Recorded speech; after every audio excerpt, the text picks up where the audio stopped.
105.5 WDHA here on the Jersey Magazine. The last time Dr. Julie and I spoke, I was out in my yard and I was grilling. I think it was hamburgers or hot dogs, maybe both. Dr. Julie, good morning and welcome back to the Jersey Magazine. Good morning. Nice to see you again. Now, I did bring some props with me. I have peanut M&Ms. Uh-huh. I have some mixed nuts. Uh-huh. And I have some popcorn.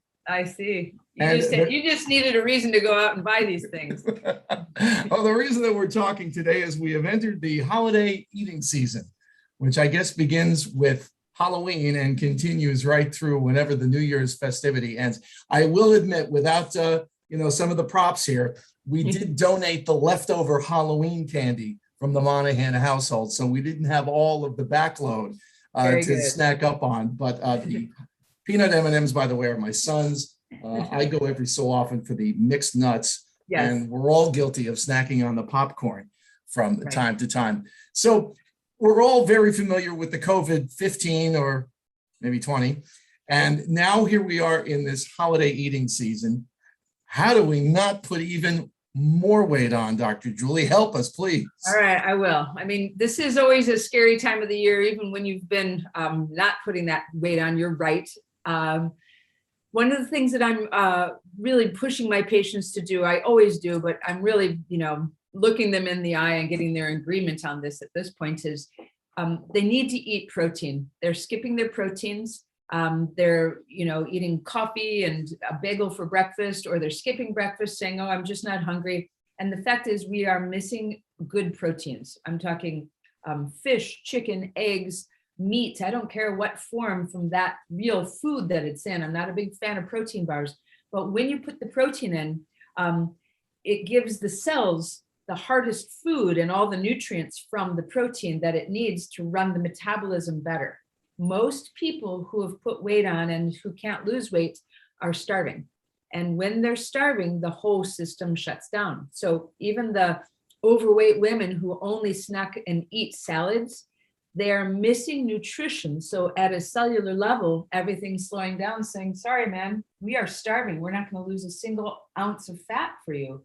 And it's hugely because we're not making enough digestive enzymes like we used to.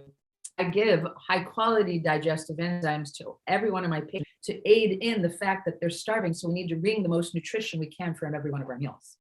One of the points that you make, I know, is to eat only when you're hungry. And at this time of year, you're going out to friends' houses, or maybe you're having people come over. There's always some snackable food in the house. It's very easy to just reach into the drawer and, grab some peanut M&Ms, for lack of a better thing.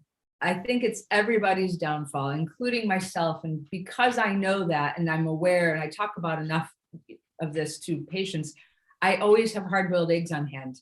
And, you can tell a hard-boiled egg is hard if you spin it and it spins. And if you're not sure, it will lop around. So I have them mixed in with the sames. But the fact is, within 2 seconds, you can have that thing, cracked and peeled and salt and peppered, and you eat it down. Within 5 to 10 minutes of eating it, you don't need the snacks. You don't feel like having the chips and the M&Ms. You might still, yearn for the taste of it, but you're filling yourself up with a perfect food. Celery and carrots can be put in a clear container and kept in the refrigerator at eye level for your kids, for yourself. And it's really easy to grab, fresh vegetables that have, somebody's taken a little bit of time to just clean and cut. Come on. It's just, we've got to put in some better habits than have a pantry laden with chips and nuts and, protein bars and sugary items that, certainly satisfy, but it's not really food. Props to my younger daughter. She's gotten on a bit of a health kick lately. So there's always fresh fruit. We've got strawberries and there's grapes and there's some other stuff in the house on a pretty regular basis. So thankfully, I'm able to grab those instead of the peanut M&Ms. And used to be such a norm when we grew up, was we didn't have all sorts of choices and decisions. And I mean, they were always there, but most of our parents grew up, in a Depression area. And they were all fed real food that somebody had cooked, bought, cooked, and prepared. And the fact is, it's all gotten a little weird. If you're opening things in packages and boxes and cans, we're not getting the nutrition that we used to. I was just noticing the other day, I saw a picture. I live here in Florida and near the beach, and I saw a picture of all these people packed on the beach in 1970. Every one of them was skinny. I zoomed in and I went, oh my goodness, the whole beach was packed. There wasn't one overweight person at the beach. I saw old, I saw young, I saw male and female. And the fact is, the food was healthier, the soil was better. Our parents were always preparing good things for us, and they weren't, pushing off a protein bar and saying, there's your lunch, good luck. And we were a lot healthier eaters than we are now. And, it's not that hard to get back to it. I think back to my grandparents. They lived in upstate Pennsylvania in the Pocono region, and they had a garden in the backyard, and there was all kinds of stuff, rutabaga and tomatoes. And I don't think they grew corn. We went to a local farm stand for that, but Right. we always had fresh vegetables on the table as a kid. And I know that made a difference. It couldn't help but make a difference. Huge. And then, if you grew something and your neighbor grew something else, you would swap and switch vegetables like a good neighbor. Dr. Julie, my guest this morning here on the Jersey Magazine at 105.5 WDHA. We're talking about healthy holiday eating as we are about to approach the Christmas and New Year's seasons. One of the things that you talk about is eating food in the proper order. And I think I'm doing this wrong because you recommend not eating the salad first. Why is that? I mean, that's the one point that I'm okay if you do eat your salad first, but the biggest thing that's happening is we're supposed to be making enzymes to break down our food. Protein is the most needed food at a cellular level, and it's the most complicated to break down. So I always recommend that people put the protein on their plate and eat that first and finish the protein. That way you're getting everything that you need. You're getting the best food on the plate. Your enzymes have a chance to say, good, it's just protein. All we have to do is make the enzyme to break down protein. And then you can wait, have your salad, you can wait a bit longer, and then eat your carbohydrates. If you eat your protein and your vegetables first, you're putting the best things in. If you're then waiting to eat the bread and the pizzas and the pastas and the things like that, now you're doing the best thing for you, because you won't be filling up on these things that give us muffin tops, dark circles under eyes, and have no energy. I've been giving a high quality digestive enzyme. The one that I use is called Absorbade, because it has all the enzymes to break down the proteins, the fats, the carbohydrates, even the dairy products that we. And it's such a weirdly not understood area that if you get the most nutrition you can from every meal that you eat, you will have more energy. You will lose weight. You will have better skin. Your hormonal system will work better. You'll sleep better. It's simply nutrition in from the foods that are on your plate, which is the whole reason to eat. You mentioned also, I was saying about not eating when you're feeling stressed. And we've talked a lot about mental health on this show over the weeks here on the Jersey Magazine, whether it's COVID or whatever. A lot of people, and plus you have the holiday stress coming as well, a lot of people feel stressed at this time. What advice would you give people in terms of, maybe what kind of food to avoid at this time if you are feeling stressed? Well, the biggest thing to avoid when you're stressed are those sort of comfort foods that you go towards when you're stressed. And here's why. Yes, the M&Ms, the nuts, the popcorn. What I would tell anyone is this is where you want to reach for the soups. And this is where you want to learn how to make a homemade soup. It's so easy. It's cheap.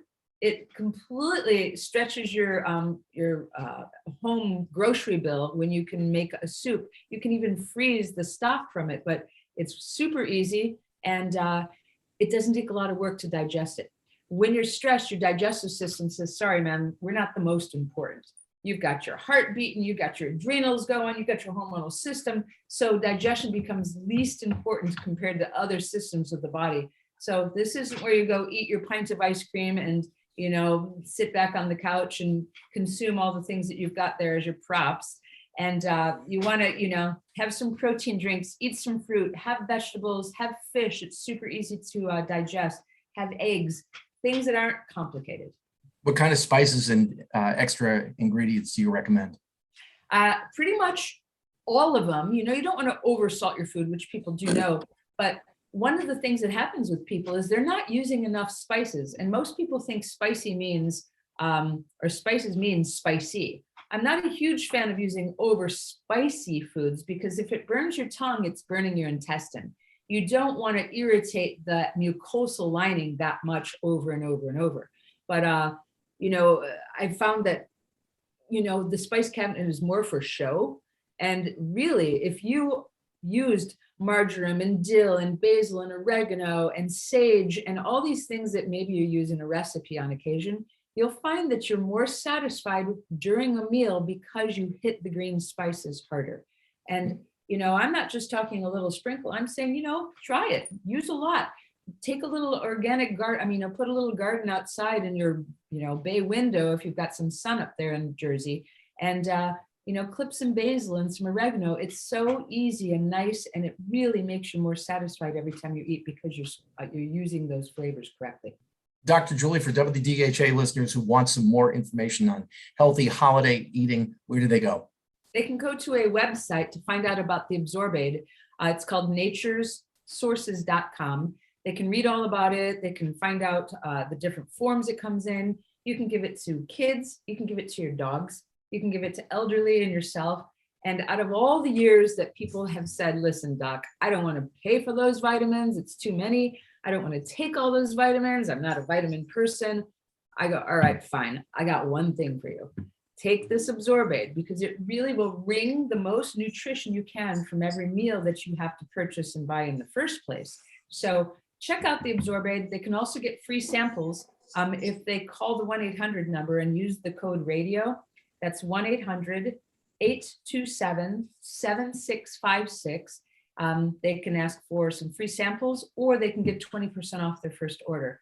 This company rocks. I'm so happy I get to talk to more than one person about digestion and the importance of it. And then I guess get to also introduce them to Absorbaid because it's never let me down.